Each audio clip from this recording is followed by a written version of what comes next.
Abşeron rayonunun Qobu kəndində fəaliyyət göstərən Qobu kərpic zavodu yerli əhalinin sağlamlığına və ekosistemə ciddi ziyan vurur.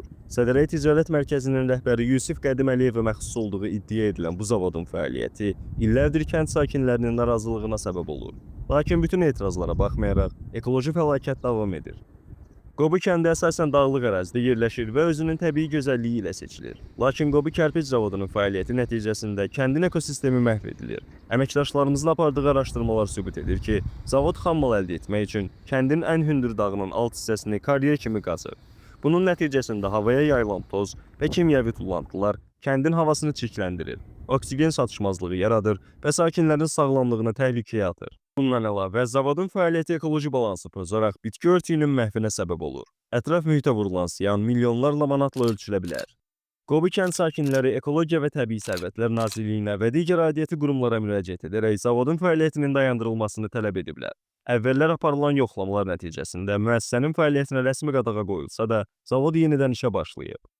3 mart 2025-ci il tarixində əməkdaşlarımızın apardığı araşdırmalar zavodun hazırda tam gücü ilə işlədiyini ortaya çıxarıb. Əraziyə baş çəkdiyimiz zaman açıq şəkildə gördük ki, kəndin dağları karyer kimi istifadə olunur, toz buludları havaya yayılır və ətraf mühitə böyük ziyan vurulur. Nəfəs almaqda çətinlik yaranır, ətraf torpaq və bitki örtüyü isə görünməz dərəcədə tozla örtülmüş vəziyyətdədir. Qobu sakinləri sual edir. Yusif Qədim Əliyevin sərvəti insanların sağlamlığından və ekologiyadan daha önəmlidirmi? Dövlət qurumları niyə bu fəlakətə göz yumur? Bir dəfə qadağan edilən zavod niyə yenidən fəaliyyət göstərir? Dövlət kapitalının əsasını insan resursları təşkil edir. Bəs niyə buna önəm verilmir? İqtisadiyyatın fundamental prinsiplərinə görə dövlətin əsas kapitalı və ən qiymətli sərvəti insan resurslarıdır. Sağlam və təhlükəsiz mühitdə yaşayan vətəndaşlar daha yüksək məhsuldarlığa malik olur, dövlət büdcəsinə daha çox töhfə verir və uzunmüddətli sosial-iqtisadi sabitliyin təminatçısıdır. Lakin Qobu kəndində baş verənlər göstərir ki, iqtisadi maraqlar insan sağlamlığı və ekoloji dəyərlərdən üstün tutulur. Müasir dövrdə inkişaf etmiş ölkələr ekoloji tarazlığın qorunmasını prioritet istiqamət olaraq müəyyən edir və ekoloji standartlara cavab verməyən müəssisələrin fəaliyyətinə ciddi məhdudiyyətlər qoyur. Çünki qısa müddətli iqtisadi qazanc ekoloji fəlakətlərin uzun müddətli nəticələrini aradan qaldıra bilmir.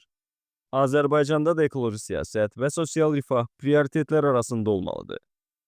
Lakin Qobu kəndində yaşanan bu hadisələr göstərir ki, bəzi biznes qurumları ekoloji qaydalara əməl etmədən öz kommersiya maraqlarını ön plana çıxarır və dövlətin bu məsələdə nəzarəti yetərli deyil. Dövlət siyasətinin əsas məqsədi vətəndaşın rifahını və ekoloji təhlükəsizliyini təmin etmək olmalıdır. Əks halda ekoloji balansın pozulması nəticəsində baş verən xəstəliklər, torpaq eroziyası və ekosistemin çöküşü ölkənin iqtisadi gələcəyini təhlükə altına alacaq. İndi sual yaranır. Dövlət iqtisadiyyatını qurmaq üçün vətəndaşa ehtiyac duyursa, bəs niyə vətəndaşın sağlamlığı və ekoloji rifahı arxa planda qalır? Bu sualın cavabını aidiyyəti qurumlar verməlidir. Hal-hazırda gördüyünüz bu Qobu KZ adlı təşkilatın zavodudur, kərpic zavod deyirlər bura. Qobunun bax bu dağlıq ərazisini, yamacları bu cür dağıtmaqla ekoloji fəlakət yaradılır. Demək, burada görülən işlərin nəticəsində ətrafda yaşayan evlərin damlarını görürsünüz də. Görün nə vəziyyətdədir. Toz torpağın içində evləri hamısı külək əsdikdə toz torpağın içində qalır. Amma burada karyer açıblar. Kərpic zavoddur. Kərpic düzəldirlər, kubik düzəldirlər. Gördüyünüz kimi işdə öz sürətində davam edir. Ekologiya və Təbii Sərvətlər Nazirliyi bu müəssisəni dayandırmışdı. Amma nə məsələdirsə, bu zavod heç də dayanan zavoda oxşamır. Nə cür fəaliyyətə başlayıb, nə edib bilinmir. Səbəblər bilinmir. Hal-hazırda gördüyünüz kimi yaşayış masivinin tən ortasındadır bu. Və dağı da bu cür. Gördüyünüz kimi dağıdaraq öz məqsədləri üçün istifadə edirlər. Gördüyünüz kimi, baxın. Ağlayıb dağ, artıq dağda əsər əlaməti qalmayıb. Hamısı üz aşağı, daşlara, qayalıqlara baxın, gəlir hamısı aşağı. Bu da dağın alt hissəsini oyaraq, buradan qiymətli torpağı, daşı endirirlər. Bura zavoda kərpic düzəldirlər.